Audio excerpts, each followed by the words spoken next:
Pois bem, bom dia a todos. É com grande satisfação que damos início a mais um painel tributário preparado pela equipe técnica da CCA Bernardon. Eu me chamo Reginaldo da Silva dos Santos, vou tratar da legislação federal. Na sequência, o colega Luiz Antônio irá tratar da legislação estadual e, por último, o colega André irá tratar da legislação previdenciária. No tocante à legislação federal, o assunto que a gente traz para apresentar aos senhores diz respeito às obrigações de periodicidade semestral e anual que vence agora no mês de fevereiro. A exemplo de que nós já temos, que é bem comum, que é a DIRF. Então, a DIRF, agora é o prazo de entrega no último dia do mês de fevereiro, também tem que fazer a entrega dos informes de rendimento para todos os beneficiários, pessoas físicas e jurídicas. A DIRF, como todos bem sabem, é uma declaração anual onde as pessoas jurídicas e pessoas físicas que retêm imposto de renda na fonte ou retêm a contribuição social sobre o lucro líquido, PIS e COFINS, no caso de pessoas jurídicas, têm que informar anualmente para a Receita Federal o quanto pagaram de rendimento para as pessoas físicas ou pessoas jurídicas e o quanto foi retido desses tributos. Então, o prazo da DIRF já é no mês de fevereiro, o último dia do mês de fevereiro. Mas a DIRF ela já é bem conhecida de todos, né? Agora, além da DIRF, nós temos mais 3 obrigações acessórias que vencem também no último dia útil do mês de fevereiro, que a principal delas que nós temos é a DIMOB, né? É a Declaração de Informações sobre Atividades Imobiliárias. A DIMOB, quem é que está obrigado a apresentar a DIMOB relativo ao ano calendário 2022, agora no final de fevereiro de 2023? São todas aquelas pessoas jurídicas que são dedicadas à atividade imobiliária, aquelas pessoas jurídicas que comercializam imóveis em que houverem construído ou loteado ou incorporado para esse fim, aquelas pessoas jurídicas que tenham feito a intermediação, aquisição ou alienação ou aluguel de imóveis, então as imobiliárias, aqui nós estamos falando, né? E as pessoas que realizam, pessoas físicas, jurídicas que realizam a sublocação de imóveis e as pessoas jurídicas que se constituíram para a construção, administração, locação ou alienação do patrimônio próprio, né? Então, aquelas pessoas jurídicas que têm lá como objeto social a locação de imóveis próprios, locação ou arrendamento de imóveis próprios.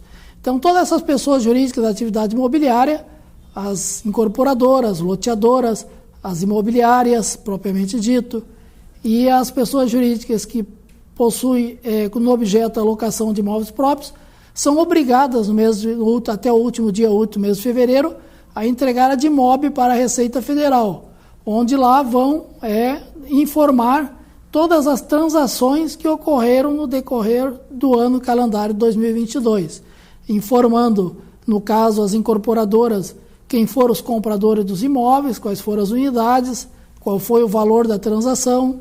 No caso de locação de imóveis, quem eram os inquilinos, quanto eles pagaram de aluguel mês a mês. Então, no caso das imobiliárias, elas vão informar todas as operações que intermediaram durante o ano calendário 2022, informando quem eram os compradores, quem eram os vendedores, quem eram os locatários, quem eram os locadores e assim por diante. Então, a DIMOB é uma declaração que atinge um leque muito grande de empresas.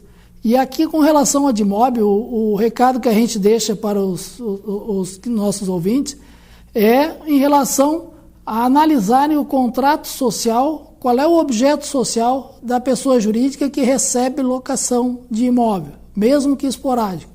Muitas vezes, a pessoa jurídica tem um imóvel locado, e ela tem lá no seu objeto a atividade de locação, mas o contador, por descuido ou por desinformação, não está entregando a DIMOB e poderá ser surpreendido depois no caso de uma fiscalização. Então, sempre recomendamos, a pessoa jurídica tem no seu objeto locação de imóveis, receita de locação, recebeu durante o ano calendário 2022 receita de locação, vamos analisar no contrato social para ver se essa atividade de locação de imóveis está no objeto. Se está no objeto, independentemente do valor da locação, se é de R$100 ou se é de 100 mil ou 1 milhão, vai ter que entregar a declaração para a Receita Federal, a DIMOB. Bom, depois da DIMOB, nós temos também uma outra declaração que é de periodicidade anual, que é a DMED, né? Que é a Declaração de Serviços Médicos e da Saúde. Então, quem está obrigado a entregar a DMED são as pessoas jurídicas ou equiparadas que prestam serviços na área da saúde. Aquelas também estão obrigadas as operadoras de planos privados de assistência à saúde, autorizadas pela Agência Nacional de Saúde Suplementar, a ANS. E também estão obrigadas a entregar a DMED as demais entidades que mantêm programas de assistência à saúde ou operam contratos de prestação contínua de serviço de cobertura de custos assistenciais como forma de garantir a assistência à saúde, mesmo que essas pessoas jurídicas não estejam subordinadas à fiscalização da ANS. Então, todas essas empresas da área da saúde, que prestam serviço da área da saúde, assim como também as pessoas jurídicas operadoras de plano de saúde ou aquelas entidades que mantêm programas de assistência à saúde, estão obrigados a entregar a DMED para a Receita Federal, onde lá vão informar, através dessa declaração, quem foram os contribuintes que estão ligados aos planos e quanto eles pagaram durante o ano pelos serviços médicos. A DMED aqui, a exemplo da DIMOB, a DMED serve para a Receita Federal fazer o cruzamento, né, dos gastos das despesas médicas dos contribuintes, que eles informam nas declarações de ajuste anual, com os gastos que são declarados pelas empresas do ramo de saúde, quanto elas declaram que receberam dos contribuintes.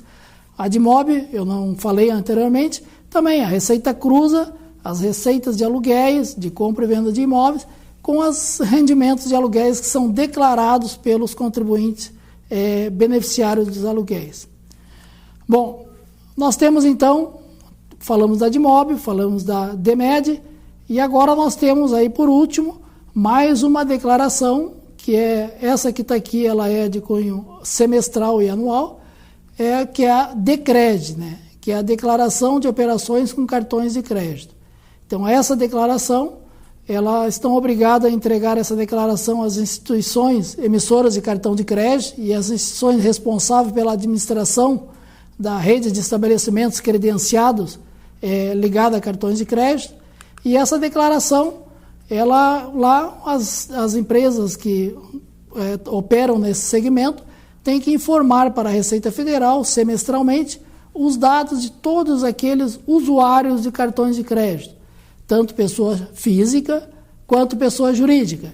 E quais são as informações que vão lá?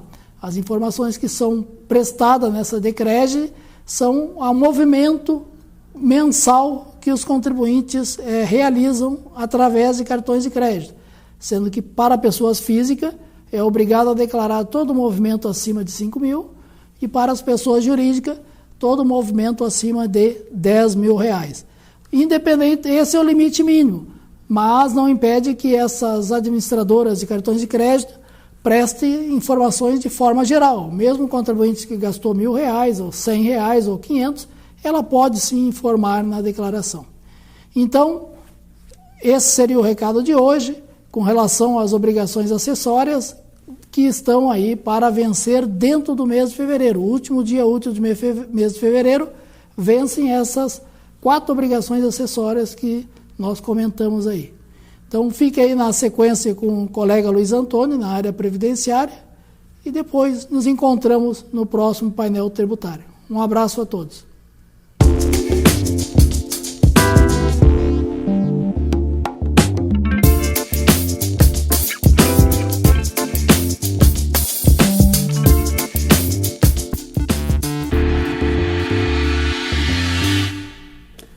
Bom dia a todos.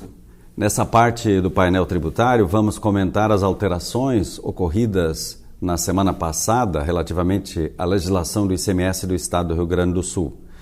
Desta vez, a primeira informação é a concessão de diferimento de ICMS na importação de milho em grão por estabelecimento industrial.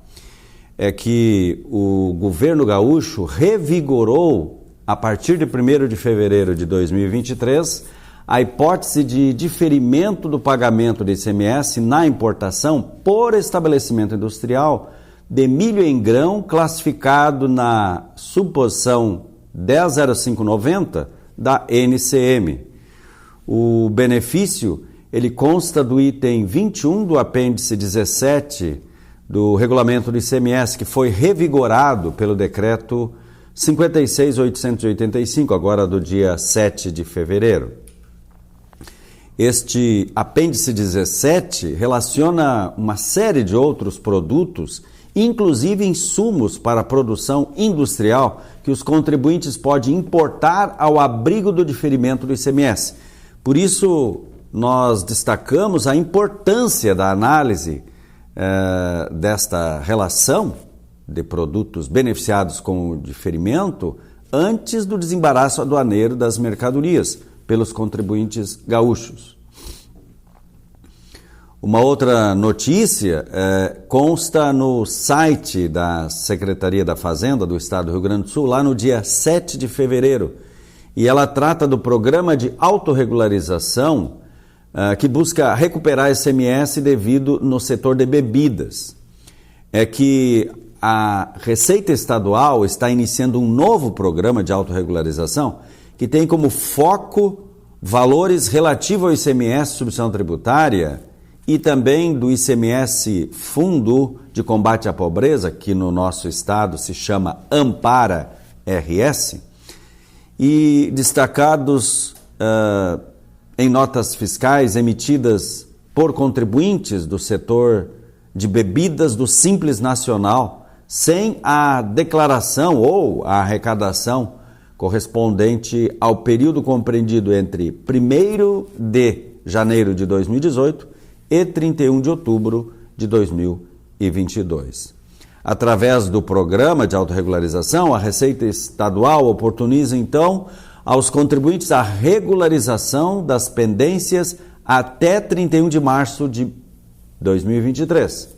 Efetuando o recolhimento do valor devido, o contribuinte, então, fica livre da autuação fiscal. Mas, persistindo as divergências, ou seja, o contribuinte não tomando as providências necessárias para aderir à autorregularização, então o contribuinte ficará sujeito à abertura de um procedimento de ação fiscal com multas que são impostas, de acordo com a gravidade da situação. Também tivemos alterações promovidas na legislação do ICMS substituição tributária relativamente a materiais de construção e também de autopeças. Não está envolvendo margem de valor agregado, não, é mais em relação às mercadorias que estão sendo tributadas por esse regime. Que foram realizados, então, ajustes no rol de mercadorias sujeitos ao regime de substituição tributária do segmento de materiais de construção, de acordo com a relação constante no apêndice 2 da seção 3 do item 26, relativamente a estes itens de materiais de construção. E também, de maneira semelhante, e através do mesmo decreto, também foram feitos ajustes na relação de mercadorias de autopeças, constantes lá do item 20 da mesma seção, sendo modificado alguns itens e acrescentado outros, conforme consta lá no decreto 56.884 do dia 7 de fevereiro. Por último, tivemos uma consulta na área fiscal, na área do ICMS, aqui na nossa empresa. E gostaríamos então de destacar para vocês, e é relativamente a crédito de ICMS nas aquisições de partes e peças de máquinas e equipamentos industriais, devido à publicação de um parecer de número 18.484, que está disponível no site da Secretaria da Fazenda do Estado do Rio Grande do Sul. Em respostas, nós comunicamos ao cliente, no caso, que como regra geral, as partes e peças adquiridas para substituição ou conserto de máquinas e equipamentos industriais são consideradas como material de consumo pela Secretaria da Fazenda do nosso Estado. E isto em decorrência de disposição expressa no artigo 31 do livro 1 do regulamento.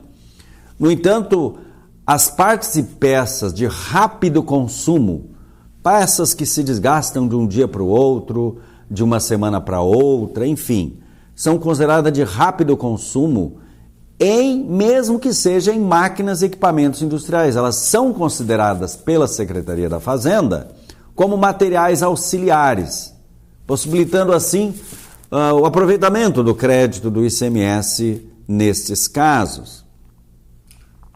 Conforme, então, dispõe o referido parecer mencionado, assim como também outros pareceres que já foram publicados anteriormente, esta situação, então, se enquadra, para fins de aproveitamento do crédito do imposto.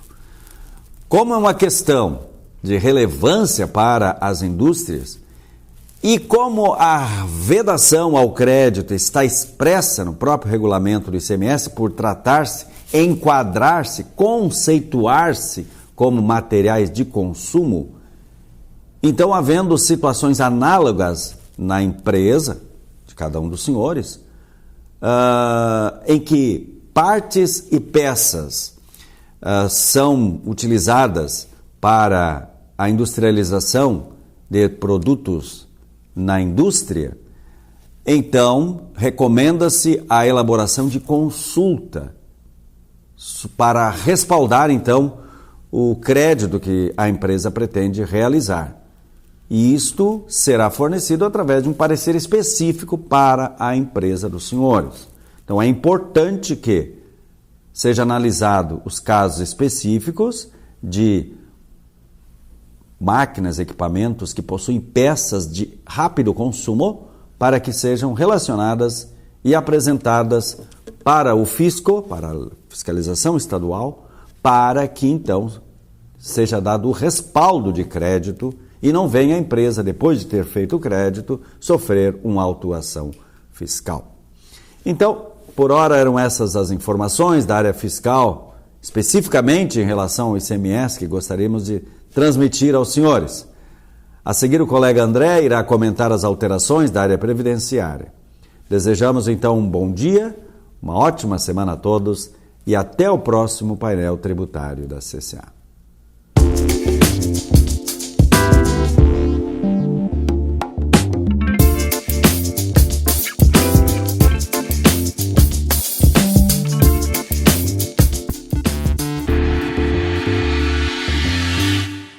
Bom dia a todos.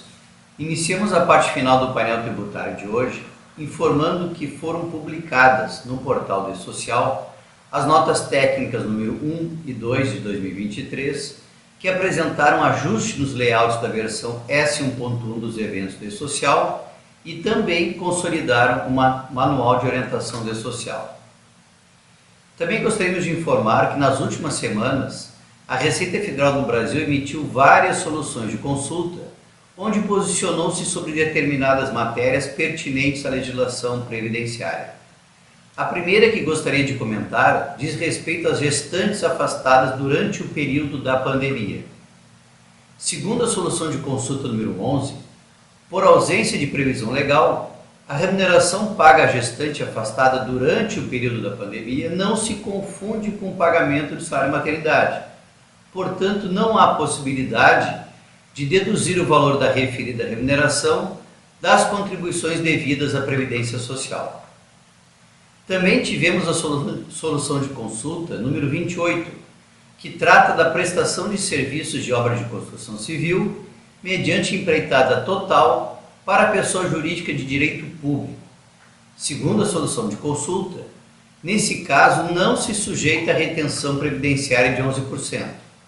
Portanto, a prestação de serviço de construção civil de estações e redes de distribuição de energia elétrica, com fornecimento de materiais e equipamentos, inclusa a etapa de instalação de módulos geradores de energia solar fotovoltaicos, em regime de empreitada total, e os serviços de projetos correspondentes, de que tratava o objeto da consulta, não se sujeita à retenção de 11% quando o contratante for um ente público.